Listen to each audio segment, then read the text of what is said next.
Did you know that 1 in 8 voter registrations in the US is outdated or inaccurate? Think about that for a second. That is a massive number of people. Welcome to this explainer. Today we're focusing on something absolutely essential for your civic participation, your voter registration status.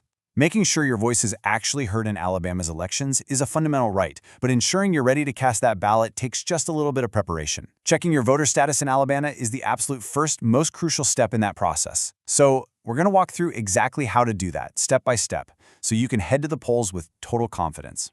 With so many outdated registrations floating around out there, you've kind of got to ask yourself, could your status change without you even realizing it? Well, the reality is, it absolutely can. Even the most seasoned regular voters can be caught totally off guard by administrative hurdles, routine list maintenance, or simply outdated info sitting on the state's voter rolls. You might think you're perfectly good to go, only to find an unwanted surprise on Election Day.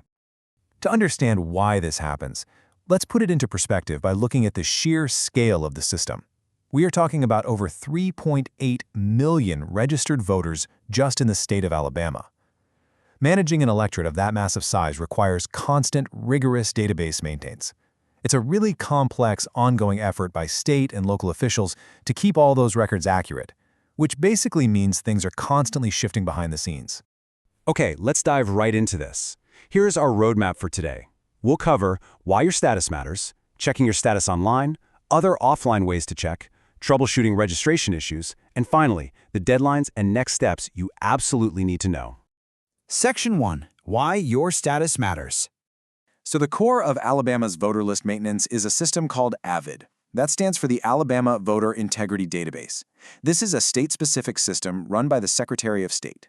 Basically, AVID is constantly working to maintain the accuracy of the voter records by cross-referencing registration files with state, regional, and federal databases.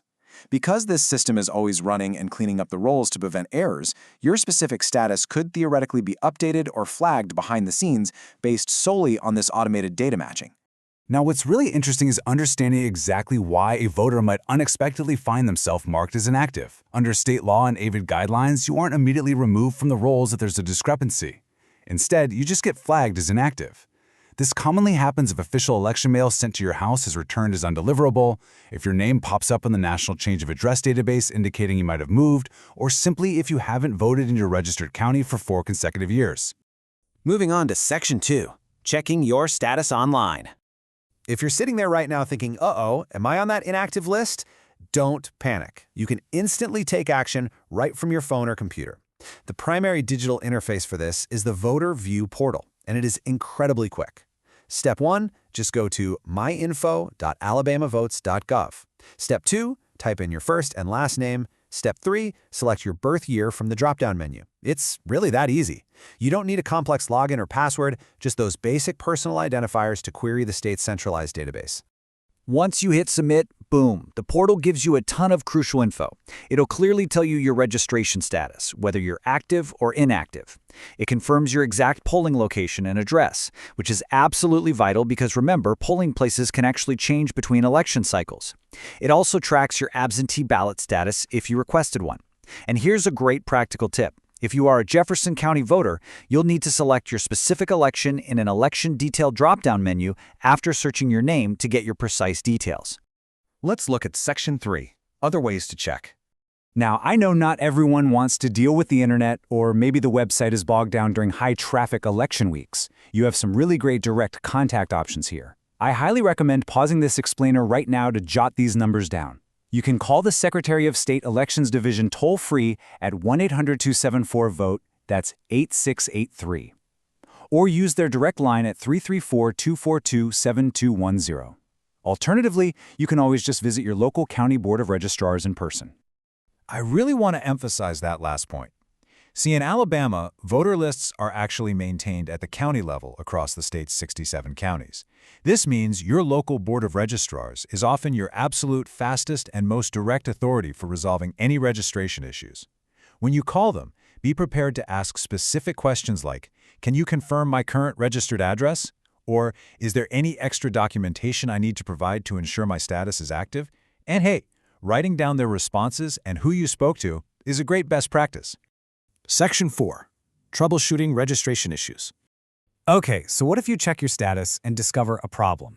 Let's break down the difference between these two statuses. An active voter just follows standard procedures at the polling place. But if you see you are marked inactive, I want to firmly reassure you this does not mean you've lost your right to vote. No way. It simply means that before you vote, you must fill out a voter re-identification form, also known as an NVRA-20, at the polling place to update your information. Once you fill that out, you are generally good to go. Now, moving houses is another huge source of confusion. Let's clear that up right now. If you moved within the same county and your polling place changed, you need to go to your new polling place, fill out that NVRA-20 update form, and cast what is called a provisional ballot. However, if you moved outside the county, you are actually not eligible to vote in your old county nor your new one until you officially re-register in that new county. If you do end up having to cast a provisional ballot, say because of an address mix-up or missing ID, listen closely because this is crucial. Your provisional ballot will not automatically count. You have to cure or validate it by submitting a valid photo ID to your county board of registrars. The deadline for this is incredibly strict, 5 p.m. on the Friday following Election Day. Literally, if you miss that deadline, your vote simply will not be counted. Of course, to avoid that whole provisional ballot headache entirely, just bring an acceptable photo ID to the polls. Alabama accepts several forms, including your Alabama driver's license or non-driver ID, a valid U.S. passport, military or tribal IDs, and even a valid student or employee ID from an Alabama college or university. Now, if you don't have any of these, don't worry, you can actually apply for a free Alabama photo voter ID prior to Election Day through the state. And finally, Section 5. Deadlines and next steps. If you need to register for the very first time, or if you need to update your registration because you moved to a new county, you are on a ticking clock. In Alabama, the absolute cutoff is 15 days before Election Day. You must submit your registration forms online, in person, or have them postmarked by mail before this 15-day window slams shut. Otherwise, you're going to have to wait until the next election to vote. Let's walk through the timeline using the 2026 general election as our specific example. October 9th, 2026 is that non-negotiable 15-day voter registration deadline. If you're voting absentee, your mail-in application is due October 27th or October 29th if you apply in person. Finally, the big day itself, Election Day, is November 3rd, 2026, with polls open from 7 a.m. to 7 p.m.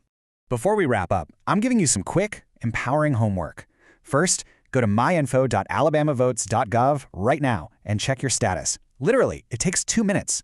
Second, set a recurring calendar reminder on your phone for 30 days before every major election to do this check again. Third, pull out your wallet right now and ensure you have an unexpired, valid photo ID ready to go. And lastly, share this process. Send this explainer to your family and friends so they can secure their civic participation too. To sum it all up, I want to leave you with this really fantastic takeaway from our sources. Checking your registration ahead of time ensures your name and address are up to date, gives you time to fix an inactive status, and guarantees you know your correct polling place. Taking these few minutes today is absolutely essential to protecting your right to be a part of that process. Just a quick disclaimer before we go. Election rules and dates can sometimes change. The information in this explainer is accurate as of August 26, 2026. Always double-check official state resources at alabamavotes.gov for the most current procedures and deadlines. Thanks so much for learning with me today. Remember, every single vote plays a role in shaping Alabama's future, so why leave your voice to chance?